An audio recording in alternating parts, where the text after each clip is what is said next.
semuanya, kami dari anggota Orde Baru yang beranggotakan saya sendiri, Ashley Edwin Sudirman, Josephine Shira Salim, Melva Angelin, Megan Betsy, dan juga Felicia Neo. Kami di sini ingin menjelaskan mengenai Orde Baru.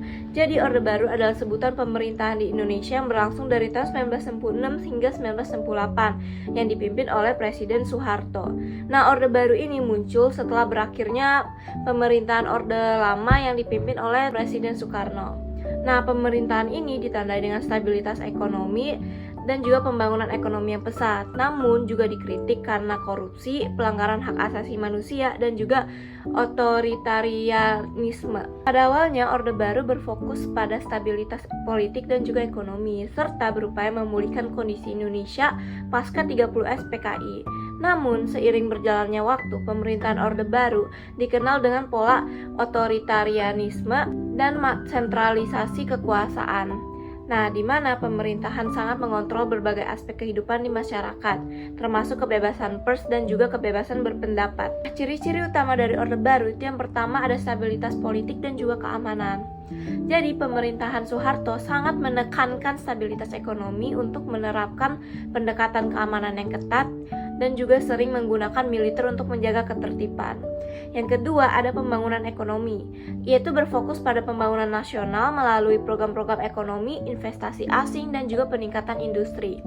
Terus yang ketiga, ada sentralisasi kekuasaan. Hampir semua aspek politik, ekonomi, dan juga sosial dikendalikan oleh pemerintahan pusat. Dan yang terakhir, ada pembatasan kebebasan. Kebebasan pers, organisasi, dan juga kebebasan berpendapat itu dibatasi, dan kritik terhadap pemerintahan sering ditindas. Nah, meskipun berhasil menciptakan pertumbuhan ekonomi yang cukup pesat pada awalnya, pemerintahan Orde Baru akhirnya runtuh pada tahun 1998 akibat krisis ekonomi yang melanda Asia. Nah, serta tekanan dan gerakan reformasi yang menginginkan perubahan maju menuju demokrasi yang lebih terbuka. Nah, sekarang ke latar belakang Soeharto. Nah, masa kecil Soeharto, pertama-tama Soeharto itu lahir di Yogyakarta, lebih tepatnya di Desa Kemusuk, Argomulyo. Nah, Soeharto ini lahir pada tanggal 8 Juni 1921. Ketika lahir, Soeharto bisa dikatakan sebagai keluarga yang kurang mampu. Nah, Soeharto adalah seorang anak yang lahir dari ayah yang bernama Kertosudiro dan ibu yang bernama Sukira. Ayah Soeharto merupakan seorang petani di desanya dan seorang pembantu lurah dalam mengairi persawahan desa. Saat Soeharto belum berusia 40 hari, sang ibu menitipkan anaknya kepada kakek atau Mbah Kromo. Nama asli Mbah Kromo adalah Kromo Diryo, yang dimana ia merupakan seorang dukun bayi yang membantu proses kelahiran Soeharto. Nah, Soeharto ini tinggal di rumah Mbah Kromo bisa dibilang cukup lama, sekitar 4 tahun. Selama 4 tahun itulah Soeharto bisa dapatkan dan merasakan kasih sayang seperti orang tua yang diberikan oleh Mbah Kromo. Nah, dari rumah Mbah Kromo juga Soeharto bisa belajar berdiri, bahkan bisa sampai berjalan. Saat masih anak-anak, Soeharto sering kali diajak Mbah Kromo pergi ke sawah. Soeharto sangat senang karena ketika ia di sawah, ia bisa bermain membalik-balikan dan juga memberikan perintah kepada kerbau ketika membayak sawah. Soeharto lihai memberikan instruksi seperti maju, belok kiri, belok kanan, dan ia juga sangat suka bermain air dan juga mandi di atas lumpur. Selain itu, hal yang paling senang ia lakukan adalah mencari dan menangkap belut atau ikan. Oleh karena itu, sampai dengan masa tuanya, Soeharto masih sangat gemar atau memiliki hobi memancing ikan. Orang tua Soeharto berpisah, kemudian ibu Soeharto atau Sukira menikah lagi dengan seorang laki-laki yang bernama Atmopawiro dan memiliki 7 orang anak. Sedangkan ayah kandung Soeharto atau Kertosudiro juga menikah lagi dan mempunyai 4 orang anak.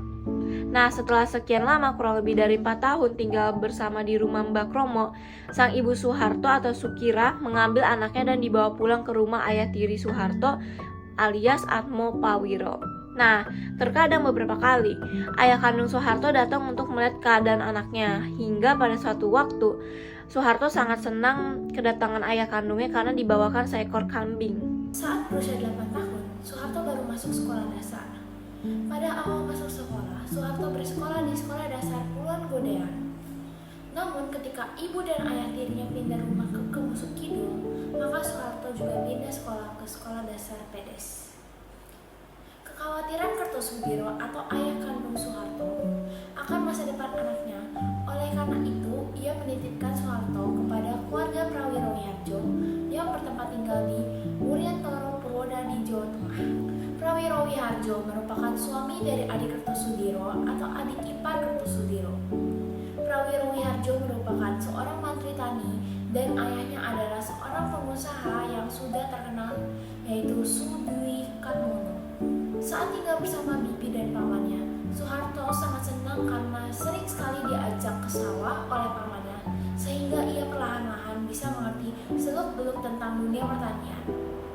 Untuk melanjutkan ke sekolah menengah pertama atau SMP, Soeharto memilih untuk pulang ke kampung halamannya di Kemusuk. Sekolah menengah pertama Muhammadiyah di Yogyakarta merupakan lembaga pendidikan yang dipilih oleh Soeharto. Setelah tamat dari sekolah dasar, untuk menempuh jarak ke sekolah, ketika berangkat dan pulang sekolah, Soeharto menggunakan sepeda yang hampir rusak. Setelah tamat dari SMP, Soeharto ingin sekali melanjutkan pendidikannya ke jenjang sekolah menengah atas atau SMA. Namun karena keadaan ekonomi keluarga dan keterbatasan biaya yang dimiliki oleh orang tuanya membuat Soeharto harus mengurungkan niatnya itu. Soeharto sempat mendapatkan 2 surat panggilan kerja yang terjadi pada sekitar tahun 1939. Surat pertama merupakan surat panggilan dari bank dan surat kedua merupakan surat panggilan dari lembaga ketentaraan. Dan akhirnya yang dipilih oleh Soeharto adalah berkarir di dunia militer. Sebelum memulai karir politiknya, Soeharto menjadi anggota dari lembaga ketentaraan yaitu TNI atau Tentara Nasional Indonesia. Soeharto diangkat menjadi anggota TNI pada tanggal 5 Oktober 1945. Saat menjadi anggota TNI, Soeharto diberikan tugas memimpin pasukan untuk melawan aksi-aksi militer Belanda yang berusaha untuk kembali menjajah Indonesia. Pada tanggal 1 Maret 1949, nama Soeharto semakin dikenal oleh banyak orang karena ia berperan penting dalam serangan untuk menguasai kota Yogyakarta. Kesuksesannya dalam menguasai Yogyakarta tidak bisa lepas dari peran dan perjuangan masyarakat Indonesia dalam melawan pihak Belanda. Meskipun yang memimpin serangan ini Soeharto, tetapi penggagas dari serangan ini sebenarnya adalah Raja Yogyakarta, Gubernur Militer, Menteri Pertahanan Sri Sultan Hamengkubuwono IX. Soeharto berhasil menjadi seorang tentara dengan pangkat Brigadir Jenderal dan memimpin Komando Mandala yang bertugas untuk merebut kembali Irian Barat. Komando Mandala dilaksanakan pada tahun 1961, dan dari Komando Mandala ini, Soeharto mendapatkan pengalaman yang sangat berharga, yaitu ia bisa berkenalan dengan Mayor Ali Murtopo, Kapten LB Murdadi, dan Kolonel Laut Sudomo. Ketiga orang itu merupakan orang-orang yang memiliki peran penting dan strategis. Soeharto mendapatkan kenaikan pangkat setelah selesai menjalankan tugas di Irian Barat dan kembali dari Indonesia Timur. Pangkat yang diperoleh Soeharto adalah Mayor Jenderal, dan oleh Jenderal A.H. Nasution, Soeharto pun ditarik ke Markas Besar ABRI atau Angkatan Bersenjata Republik Indonesia. Bukan hanya itu, pada tahun 1962, Soeharto mendapatkan kenaikan menjadi Panglima Komando Cadangan Strategis Angkatan Darat atau Kostrad. ABRI, khususnya Angkatan Darat di tahun 1965 mengalami perpecahan atau konflik internal. Konflik internal ini disebabkan adanya paham nasakom atau nasionalis agama komunis yang digagas oleh Soeharto sehingga membuat TNI AD terpecah menjadi 2 kubu. Pertama kubu sayap kiri dan kedua kubu sayap kanan. Pada dini hari 1 Oktober 1965 terjadi penculikan dan pembunuhan terhadap 6 orang jenderal. Kelompok yang menculik dan membunuh 6 jenderal itu mengaku sebagai kelompok gerakan G30S atau Gerakan 30 September. Semua kejadian itu terjadi begitu cepat hingga muncul surat perintah 11 Maret Super Semar dari Presiden Soekarno yang berisikan tentang pemberian kewenangan dan mandat kepada Soeharto untuk mengambil dan menentukan segala tindakan. supaya permasalahan ini terselesaikan dan dapat memulihkan keamanan dan ketertiban. Sejak dikeluarkan Surat Perintah 11 Maret atau Supersemar oleh Soekarno, jabatan Panglima Komando Pemulihan Keamanan dan Ketertiban Kopkamtib dipegang oleh Soeharto. Pada tanggal 27 Maret 1968, Soeharto dilantik oleh MPRS untuk menjadi Presiden Republik Indonesia. Dengan pelantikan ini, maka menjadi tanda lahirnya masa pemerintahan Orde Baru. Latar belakang Orde Baru. Periode Orde Baru dimulai setelah peristiwa gerakan 30 September 1965 atau 30S, di mana sekelompok perwira militer mencoba melakukan kudeta terhadap pemerintah Soekarno. Kudeta ini gagal dan TNI Angkatan Darat di bawah pimpinan Mayor Jenderal Soeharto berhasil mengatasinya. Peristiwa ini memicu krisis politik besar di Indonesia, yang akhirnya menyebabkan turunnya Soekarno dari kursi presiden. Pada 11 Maret 1966, Soekarno memberikan Surat Perintah 11 Maret atau Supersemar kepada Soeharto yang memberinya wewenang untuk mengendalikan situasi keamanan. Supersemar menjadi titik balik yang memungkinkan Soeharto mengembalikan alih kekuasaan secara de facto. Pada 1967, Soekarno resmi dilengsarkan oleh Majelis Permusyawaratan Rakyat Sementara atau MPRS. Dan pada 1968, Soeharto resmi dilantik menjadi presiden. Selanjutnya, pembentukan Orde Baru. Pada tahun 1966, setelah Supersemar dikeluarkan, Soeharto secara bertahap mengambil alih kendali pemerintahan. Ia mulai menyingkirkan unsur-unsur penduduk PKI, Partai Komunis Indonesia, dan merendam pengaruh Presiden Soekarno dalam upaya untuk memulihkan ketertiban ribuan orang yang diduga terkait dengan PKI ditangkap atau dibunuh dalam pembantaian massal yang menewaskan antara 500 hingga 1 juta orang. Terdapat beberapa dampak positif pada masa Orde Baru. Yang pertama adalah pemerintah bersifat sentralistik. Pada masa Orde Baru, sistem pemerintahan lebih bersifat sentralistik, di mana segala sesuatu berpusat pada pemerintah. Oleh sebab itu, pemerintah memiliki peran yang sangat besar dalam melaksanakan proses pembangunan. Berkat sistem sentralistik ini, berbagai indikator pembangunan seperti angka pertumbuhan ekonomi, angka pendapatan per kapita, nilai ekspor, dan hasil pembangunan infrastruktur menunjukkan hasil yang baik.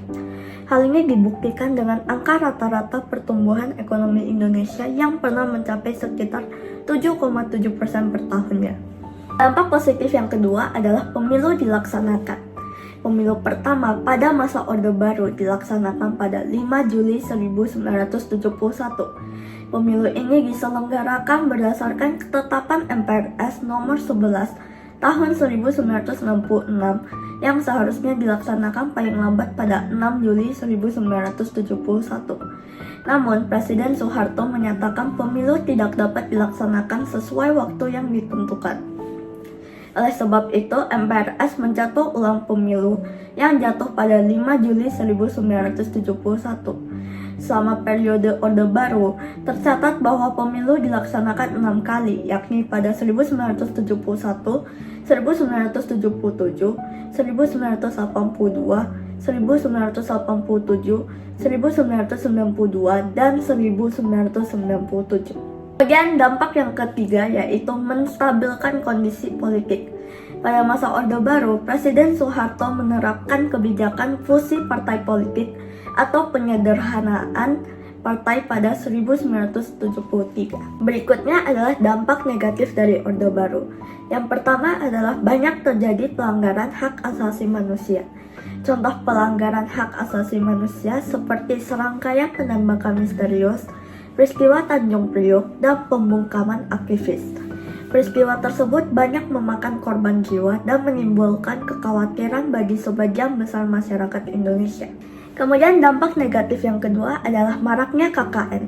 KKN atau praktik korupsi, kolusi, dan nepotisme pernah terjadi pada masa pemerintahan Orde Baru. Pada dasarnya, KKN tentunya memberikan dampak negatif bagi masyarakat Indonesia. khususnya di bidang politik, ekonomi, dan moneter. Praktik ini dapat dilihat dari tingginya kebocoran dana pembangunan pada tahun 1989 hingga 1993 yang mencapai 30 hingga 45%. Selain itu, ada tindak penyelewengan kekuasaan paling parah pada masa Orde Baru, yaitu fusi parpol atau penggabungan partai politik. Kelemahan selanjutnya adalah otoritarianisme yang ditunjukkan oleh pemerintah dalam menjalankan kekuasaannya. Presiden Soeharto memiliki kendali penuh atas semua lembaga negara seperti yudikatif, eksekutif, militer, legislatif, media massa, dan birokrasi. Kemudian yang keempat adalah pemberedelan pers. Pada masa Orde Baru, pers berharap agar keberadaannya lebih dibebaskan daripada saat Orde Lama. Kebebasan ini kemudian diperoleh setelah pemerintahan Orde Baru mengeluarkan Undang-Undang Nomor 11 Tahun 1966 tentang prinsip-prinsip dasar pers. Sekarang kita akan masuk pada kritik terhadap Orde Baru. Berikut ini adalah suatu kritikan yang diterima selama masa Orde Baru. Yang pertama adalah korupsi, kolusi, dan nepotisme. Seperti yang kita ketahui, pemerintahan Orde Baru walaupun bisa mengubah titik berat Indonesia menjadi negara yang stabil dalam hasil ekonominya, tentunya mengalami yang namanya korupsi, kolusi, dan nepotisme. Jadi, banyak sumber daya yang dikuasai oleh keluarga Soeharto dan orang-orang di sekitarnya Soeharto yang menyebabkan ketimpangan ekonomi semakin melebar. Kekayaan keluarga Soeharto dan elit-elit politik di sekitarnya tumbuh secara signifikan selama masa ini. Yang berikutnya adalah pelanggaran hak asasi manusia. Pemerintahan Orde Baru terkenal dengan pembatasan hak berekspresi dan hak bersuara. Dan beberapa contoh pelanggaran HAM besar yang terjadi selama masa Orde Baru itu seperti pada peristiwa Tanjung Priok yang terjadi pada tahun 1984 serta penculikan aktivis pro-demokrasi yaitu terjadi pada tahun 1997 sampai 1998 serta penindasan terhadap masyarakat Papua Timur.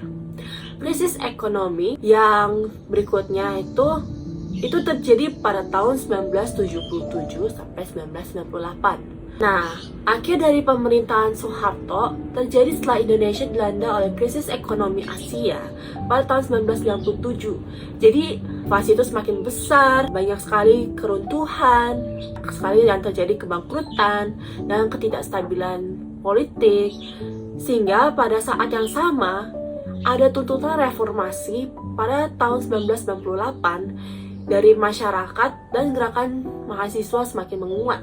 Kita masuk pada akhirnya masa Orde Baru. Jadi, pada tahun 1998, setelah serangkaian demonstrasi besar-besaran dan kerusuhan yang meluas di berbagai kota besar di Indonesia, Soeharto mengundurkan diri dari jabatannya.